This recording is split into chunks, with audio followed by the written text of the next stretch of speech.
ये बात आप जरूर स्वीकार करें कि सोते समय आपको बहुत सावधान रहना है। और प्रायः गलती सोते समय करते हैं उपासक की, कोई प्रपंच की बात याद करते हुए या मोबाइल देखते हुए या कोई गंदी चेष्टाओं का आपकी रात बेकार चली जाएगी। अगर गंदी चेष्टा हो गई तो सुबह भी बेकार हो जाएगी, दिन भी बेकार हो जाएगा, निरुत्साहित हो जाओगे। सोते समय आपको समय नहीं देना व्यर्थ चिंतन का। उसी समय विषय चिंतन होता है, उसी समय विषय भोग की आकांक्षा जागृत होती, उसी समय विषय देखने की इच्छा होती। मोबाइल है तो जिस समय आप अपनी शैया पर जाएं स्विच ऑफ कर दें। उसमें मैसेज घंटी आने का कोई भी रास्ता मत रखें। मान लीजिए आप उपासक हैं भगवत प्राप्ति के, 30-35 वर्ष ये नहीं था तो सब मर नहीं गए थे। और बोले इमरजेंसी, जब इसकी 30-35 वर्ष से पहले इसकी कोई रचना नहीं थी, मुझे लगता है, क्योंकि 30-35 वर्ष में ही इसका विस्तार देखा है। नहीं तो कभी किसी के पास मोबाइल नहीं। कोई बड़े अधिकारी तो इतना बड़ा वो, इतना बड़ा वाला वो ऐसे रखते थे।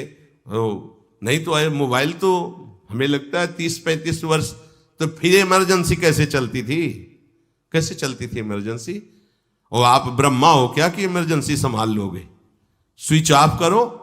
जो सब इमरजेंसी संभालने के लिए तैयार रात दिन न सोता है, वो हर समय जागृत रहता है, वो हमारा आराध्य देव है। स्विच ऑफ करो, चिंतन लगाओ श्री जी का।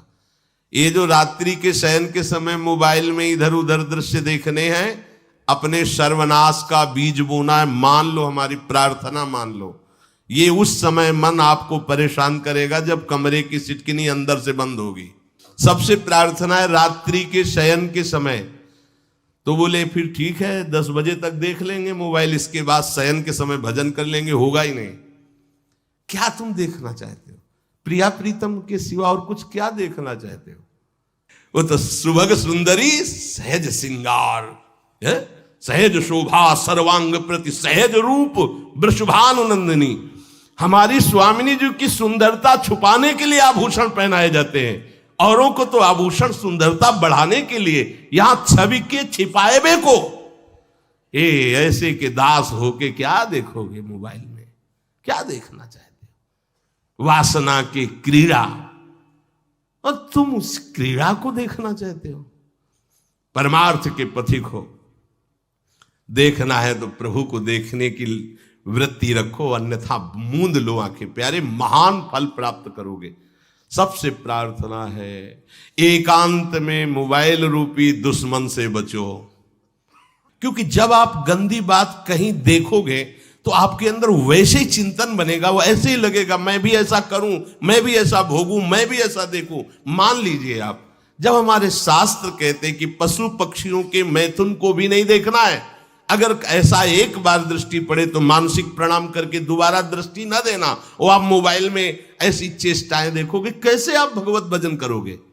कैसे भगवत प्राप्ति का उद्देश्य रख पाओगे?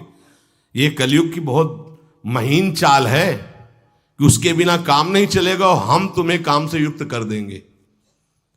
इसके बिना काम चलेगा नहीं, तुमको रखना पड़ेगा। और जब तुम इसे रखोगे तो हम काम अपना कर लेंगे। कलयुग ने कहा हम अपनी व्यवस्था बना लेंगे। यहां कह रहे, जब आप नींद में जा रहे हैं तो बिल्कुल मानो मृत्यु शैया पे जा रहे हैं। आपको उस समय नाम जप में बहुत ध्यान देना है, कहीं मन बहक ना जाए। तो क्या होगा, 5-6 घंटे जो आप लेटोगे ना, वो भी भजन हो जाएगा। हमारा जो सततम योमाम स्मरति नित्यशा है ना, ये पूरा हो जाएगा। नहीं, उस समय हम सो जाएंगे तो हमारा 6 घंटे का वियोग हो गया, 6 घंटे भजन रुक जाएगा। और ये 100% पक्की बात अनुभव की कहते हैं। यदि सोते हुए भजन करोगे तो जगते, कई बार तो पकड़ा है कि अगर आधे पद में बेशुद्ध हो गए तो वो पद पूरा जगते ही शुरू हो गया है।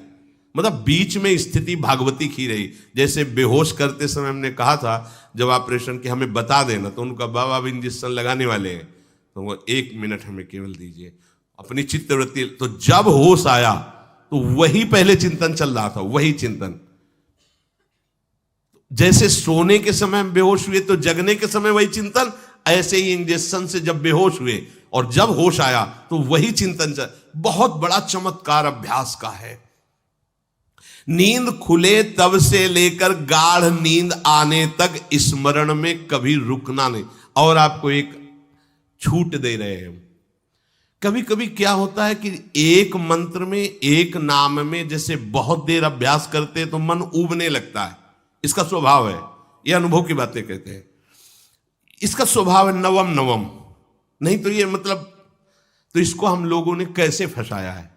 जैसे गुरु मंत्र जप रहे, अब 2-3 घंटे लगातार गुरु मंत्र जप, अब इसको उबन बढ़ी, अब ये छोड़ रहा है, बीच बीच में पता चलता है छोड़ना चाहता है, छोड़ रहा है, तुरंत इसको नाम में फंसाया। अब थोड़ी देर नाम में चला, फिर उब रहा है, बहुत विचित्र है ये।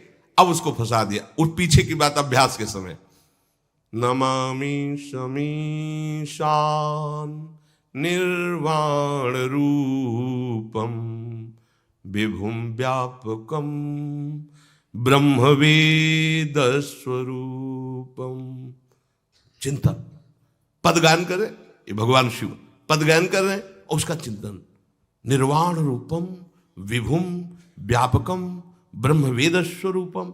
अब अपने यहां अवसर है, सुंदर सुंदर कोई पद गुरु मंत्र जब करते हुए मन जब उबने लगे, राधा वल्लभ श्री हरिवंश, राधा वल्लभ श्री हरिवंश, राधा वल्लभ श्री हरिवंश, इसमें भी उबने लगे, शुरू कर, जोई जोई प्यारो करे सोई मोही भावे, भावे मोही जोई, इसमें भी उबने लगे। सुधा निधि का कोई एक लाइन ले लो, ब्रह्मेश्वरादि सुदुरूह पदारविंद श्रीमत् पराग परमाद्भुत वैभव, ब्रह्मेश्वरादि सुदुरूह छोड़ना नहीं है, तू भाग में नवम नवम दे रहा हूं, नवम नवम। इसको फंसाने के लिए आपके पास अस्त्र हो, जैसे यहां चाकू, यहां पिस्तौल, तलवार, ये वो सब बिल्कुल वीर सजा रहता है, ऐसे ही अपने लोग सजे रहते।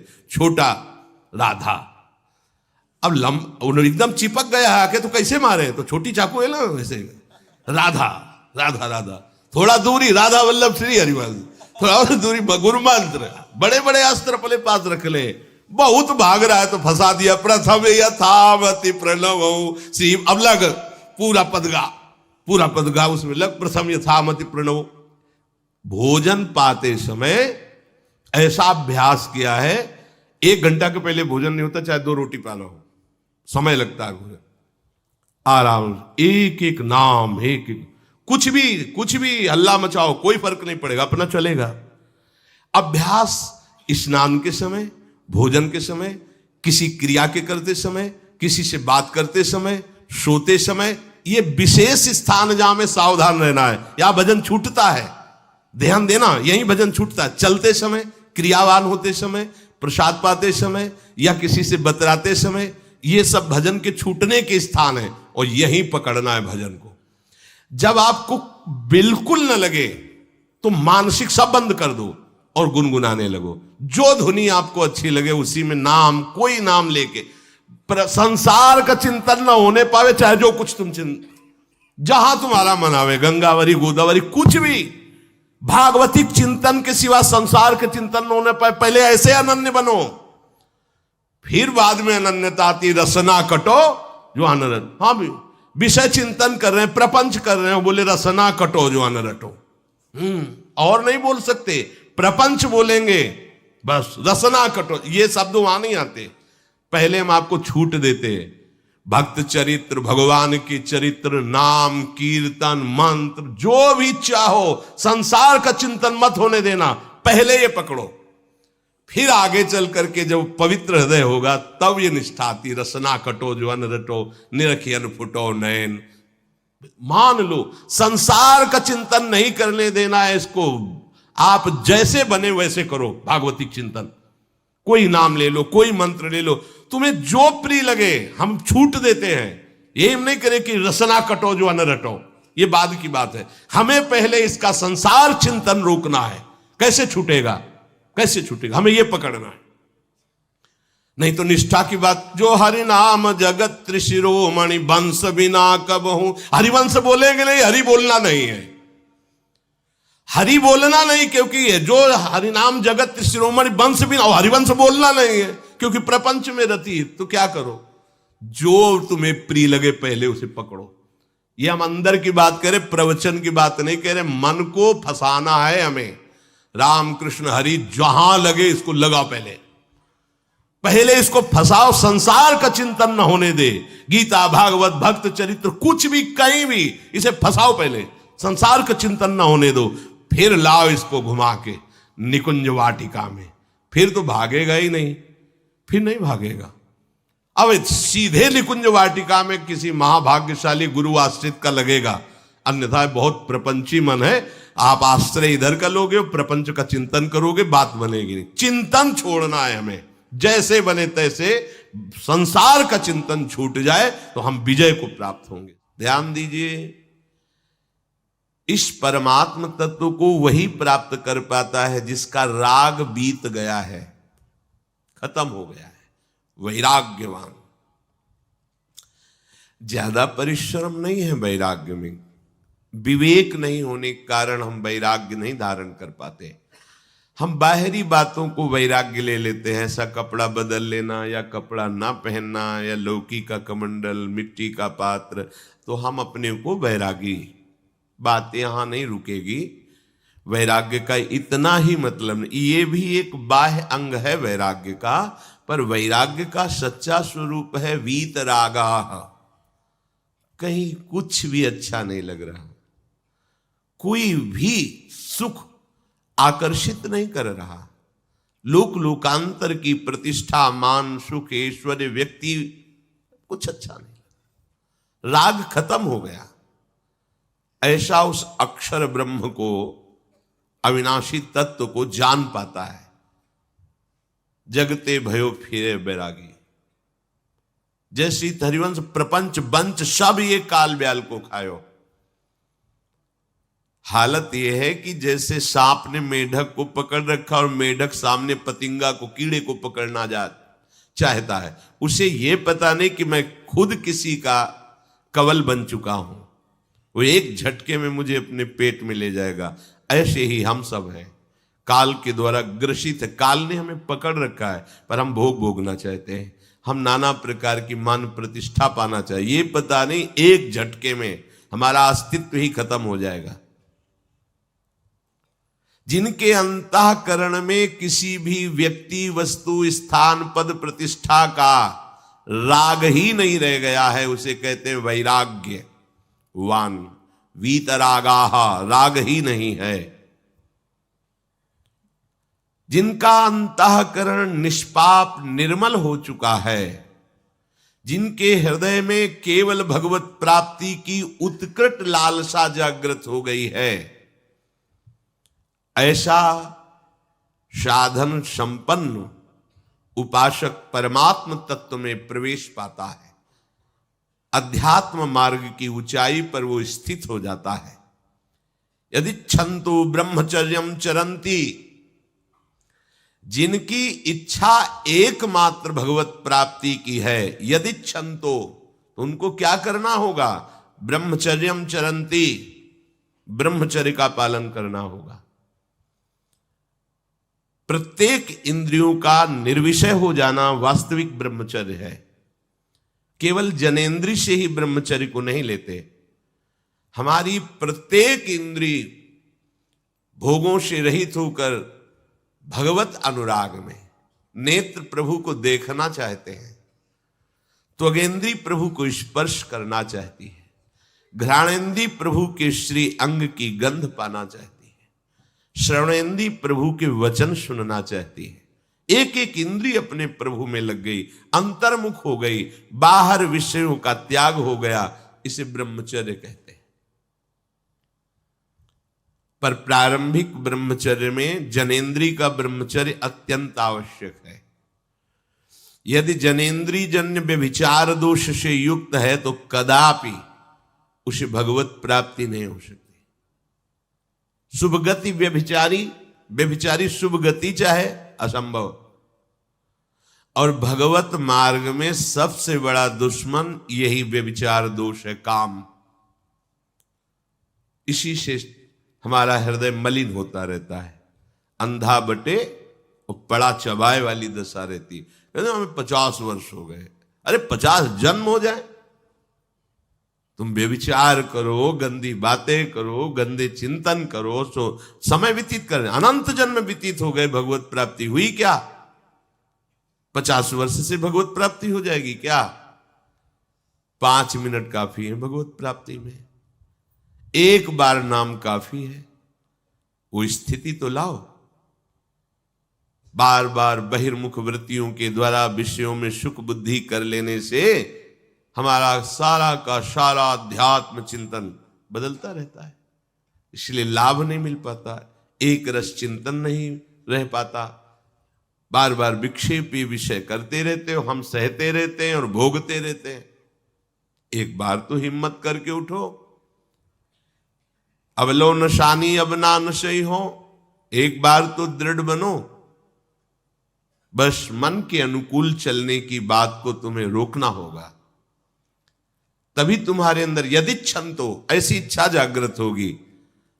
पक्का पक्का ऐसा ही है, जब हम किसी विषय के वेग को सहते हैं, विषय नहीं भोगते हैं, तो मन बहुत जलाता है। उस जलन में फिर एक ही बात होती है, बस भगवत प्राप्ति हो जाए, झंझट खत्म हो जाए। कब तक हम इसमें चलेंगे? एक बार भगवत, वो जलन हमको भगवत प्राप्ति की इच्छा प्रकट करती है। अपने लोग क्या करते हैं, जलन को मिटाने की कोशिश करने लगते हैं, तो भगवत प्राप्ति की इच्छा क्या, भोग प्राप्ति की तृष्णा जागृत हो जाती है। भोगे हुए भोगों को बार बार भोगने की इच्छा का नाम तृष्णा है। बाहर और भीतर से कोई सहयोगी नहीं, जल रहा है उपासक, तब रास्ता निकलता है भगवत प्राप्ति का, तब इच्छा प्रकट होती। अब नहीं, बहुत जल लिया, अब तो केवल प्रियाजू के समीप जाना है, अब तो प्रभु के सानिध्य में रहना है, नहीं इन भोगों की जलन में जलना है। पर यहां तक पहुंचने के लिए जलना होगा, तभी लिखा सहित सहित बाढ़ है भगति तास्तिति क्षस्व भारत, क्योंकि आगमा पाइनो अनित्यास, ये नाशवान काम क्रोधादि तुम्हें प्रेरित करेंगे, तुम इनके वेगों को सह जाओ, ये स्थायी नहीं है। आगमा पाइनो है, आने जाने वाले हैं, और ये सहन करने से नष्ट होते हैं, भोगने से बढ़ते हैं।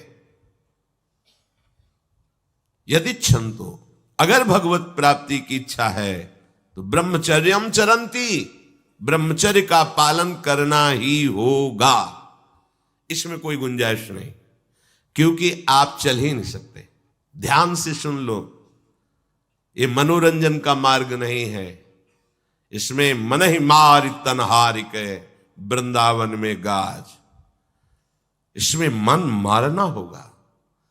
प्रायः ये मन को दुलार करने वाले लोग कभी भाग्य से सत्संग में भी आ जाते हैं, कभी श्री विग्रह के दर्शन करने भी मंदिर पहुंच जाते हैं, कभी तीर्थ याटन भी करते हैं, पर इनका कोई लक्ष्य नहीं होता। आज सुन लिया सत्संग, बढ़िया है, लक्ष्य नहीं होता। यहां लक्ष्य वालों की बात हो रही।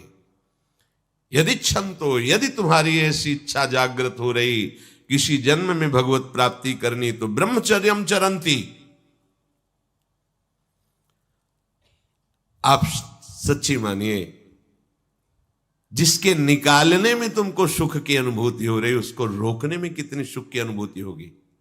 उन्मत्त हो जाओगे, बहुत जल्दी आपके सारे के सारे करण भगवदाकार होने लगेंगे, यदि आप ब्रह्मचर्य का पालन करेंगे।